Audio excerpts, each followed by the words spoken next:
Finally আবারও হারলো inter মিয়ামির কাছে আমার তেমন কোনো প্রত্যাশা নাই। একমাত্র লিওনেল মেসি ওখানে আছে বলে আমরা খেলা দেখি, মানে বাংলাদেশি যারা ফ্যান আছে, লিওনেল মেসির যারা ফ্যান আছি, আমরা সবাই খেলা দেখি। ভাই মেসি চলে গেলে এই টিম থেকে বিশ্বাস করে এই টিমের অস্তিত্ব থাকবে না। আমার মাথায় ধরে না লিওনেল মেসির মতো একজন গোট ইন্টার মিয়ামির মতো একটা টিমে কিভাবে খেলে, এটা মাথায় ধরে না। রিসেন্টলি কিন্তু রদ্রিগো ডিপোলো এই দলে যোগ দিবে। আমার মনে হয় না রদ্রিগো ডিপোলো এই দলে যোগ দিলে এই দলের চেহারা পরিবর্তন হবে।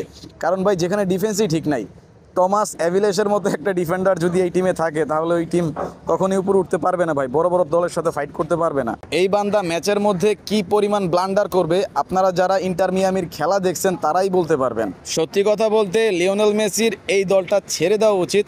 আমরা যারা লিওনেল মেসির ফ্যান আছি, ডাইহার্ট ফ্যান আছি, তারা কখনোই চাইবো না যে লিওনেল মেসি একটা এই রকম থার্ড ক্লাস টিমে খেলুক। ভাই এরা শুধু স্ট্রাইকার কিনতেছে, মিডফিল্ড কিনতেছে, ভালোই ঠিক আছে, মিডফিল্ডে ভালো একটা পজিশন আছে ওদের, বাট হচ্ছে যে ডিফেন্স, ভাই ডিফেন্সে একটা পজিশনও ঠিক নাই।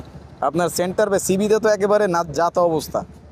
তো যাই হোক, মেসি যতদিন এই দলে আছে আমাদেরকে ধৈর্য ধরে খেলাটা দেখতে হবে, কিচ্ছু করার নাই। ভিডিওটা ভালো লেগে থাকলে অবশ্যই একটা লাইক দিয়ে দিবা।